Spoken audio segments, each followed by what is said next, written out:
I believe this is a catastrophe that we are seeing in the United States.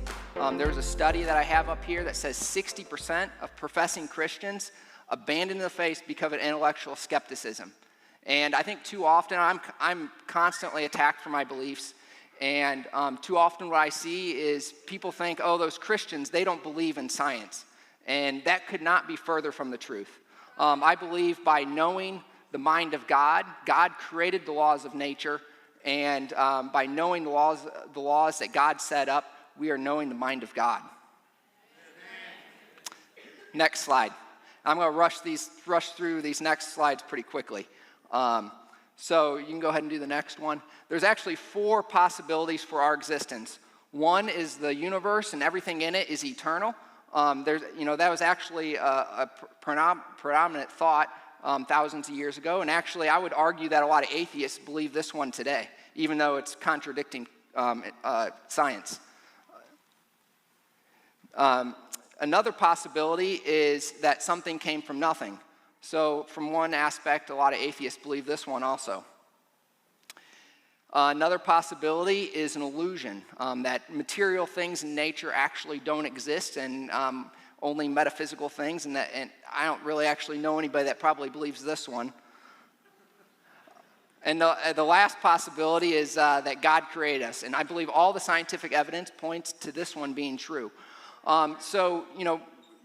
Science tells us that there was a Big Bang, and I think there was an explosion of time, space, and matter being created out of nothingness, but we actually know that God created it.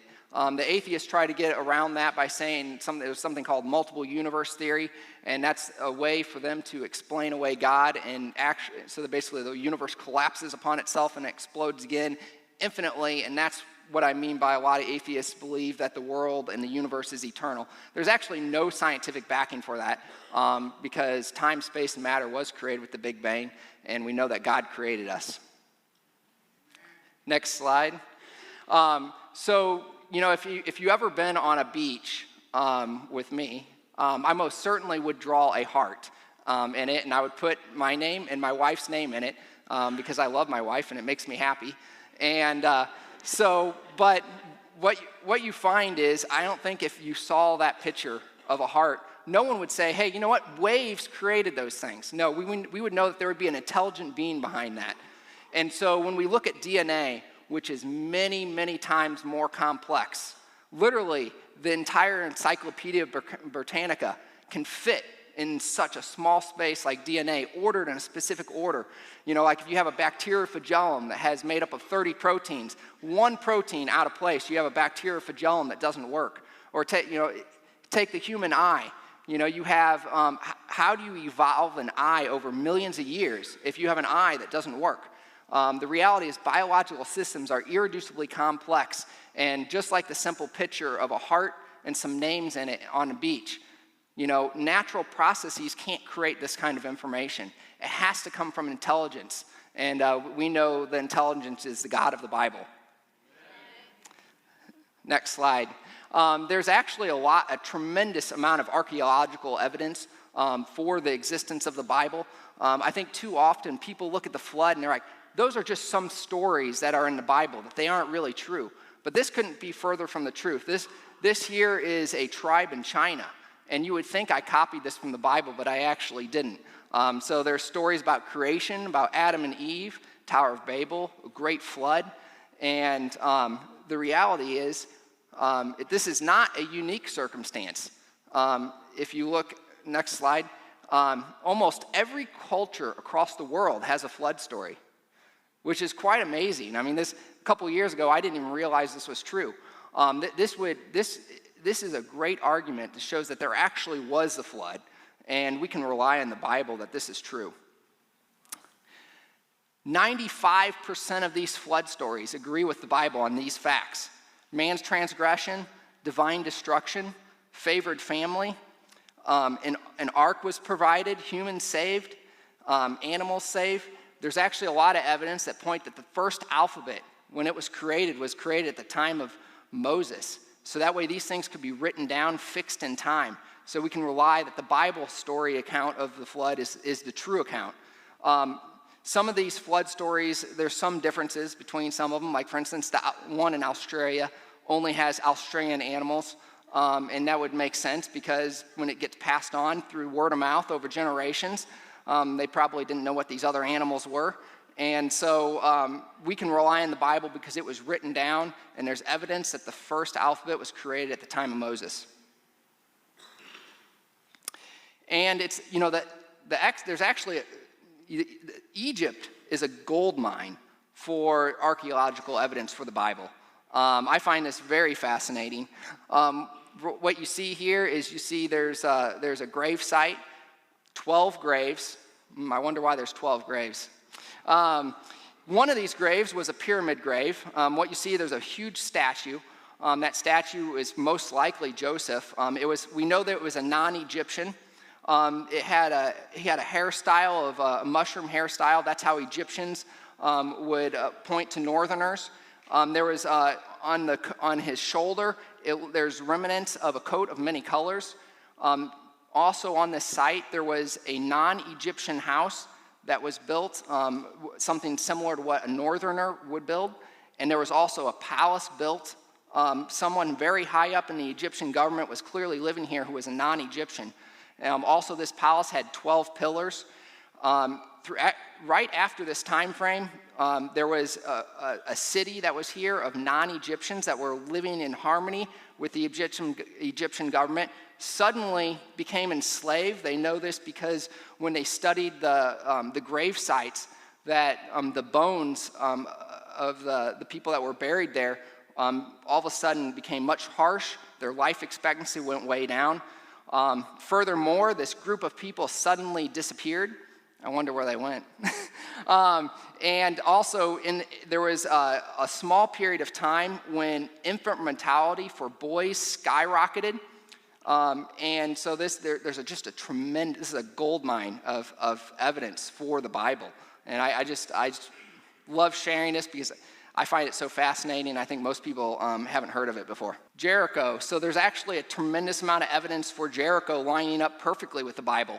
When it was uncovered, they found out that the walls came down first, that the city was burned, that in almost every house that was excavated had grain and food in it.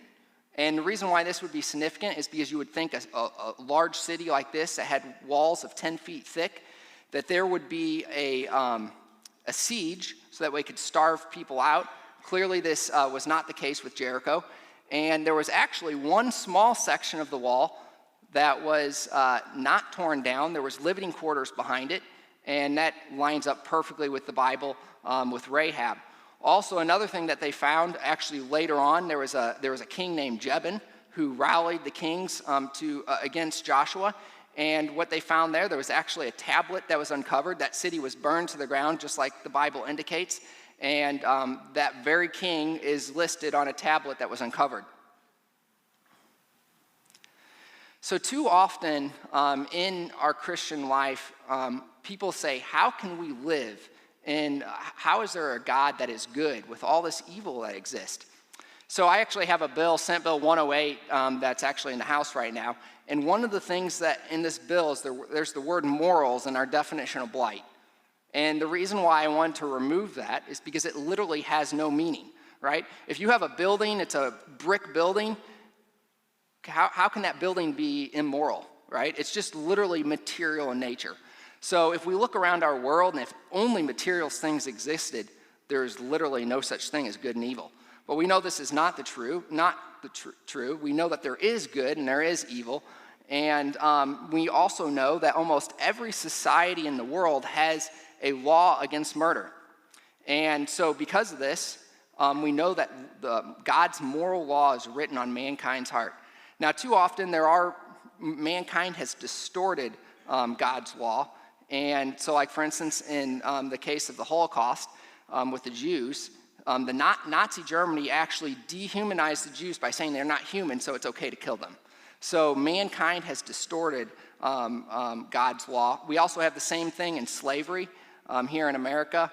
And so because we know that there is a moral law, every moral law has a moral lawgiver. So we know that God exists and God gave us this moral law. Now, too often, like when I read the Bible or look at ancient cultures and we say, you have mankind offering human sacrifice to gods, and you're like, God, how could this be? Like this evil, so great. And then we look at our own country here in America and we see abortion. And we have the same circumstance here in America. They have to dehumanize the person by saying it's not a human. So there's 2 points I want to say about this. One is, what does science tell us about a life in the womb? Is it alive or is it not? And second, what does the Bible say about it? So I'll start off with science. I have a quote here from an embryology book, and it says, although life is a continual process, fertilization is a critical landmark because under ordinary circumstances, a new distinct genetic organism is thereby formed. And so it's true. There's really no other way to define human life other than a new distinct genetic organism at that point is formed. Now there's 3 differences between a baby inside the womb and baby outside the womb: location, level of development, and level of dependency. All 3 things don't determine whether or not you're a human being. Whether you're inside the womb, outside the womb, live in St. Louis, live in Kansas City, you're still a human being. Level of dependency. If level of dependency determined whether or not you're a human being, anybody that required a medical device to be alive would be less human than someone who didn't. We know that this is not the case. And then level of dependency, or if that determined, or level of development. If level of development determined whether or not you're a human being, a 5-year-old would be less human than a 25-year-old. We know that this is clearly not the case. We know that life exists in the womb. All the scientific evidence points to this being true. Now, what does the Bible say about it? I have 2 verses. I would encourage you, when you get home, to go ahead and look these verses up. We have 2 Kings 15, 13 through 16, and we have Amos 1, 13. And what these verses indicate is they say it was the evil kings that ripped the children from their mother's womb. So this would indicate that when God created Adam and Eve, he created them in God's own image, and we are destroying mankind when we kill babies in the womb. Now, this is a little bit of a history, which we'll get further in later on, of abortion here in the state of Missouri. It peaked in 1984, and I'm glad to say we're at the lowest point in Missouri's history for the abortion rate. Now, this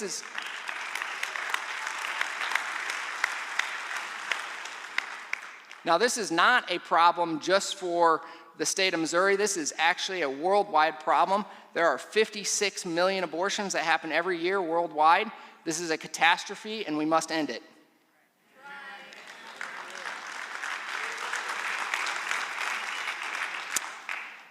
Now, there's actually a lot of evidence also for Jesus and his existence. These are minimal facts about Jesus. And what you find here is you find that these facts here agree with anti-Christian sources. And so, like I said, Jesus died by crucifixion, that he was buried, that Jesus' death caused his disciples to doubt. Now, that third one there in Luke is an extremely important one. Anti-Christian sources would agree with this. The reason why this is important is because after Jesus rose from the dead, there was a radical transformation with the disciples. They all saw these acts, and not a single one of them recanted when faced with torture and death, and they could have all avoided it by just simply recanting those truths.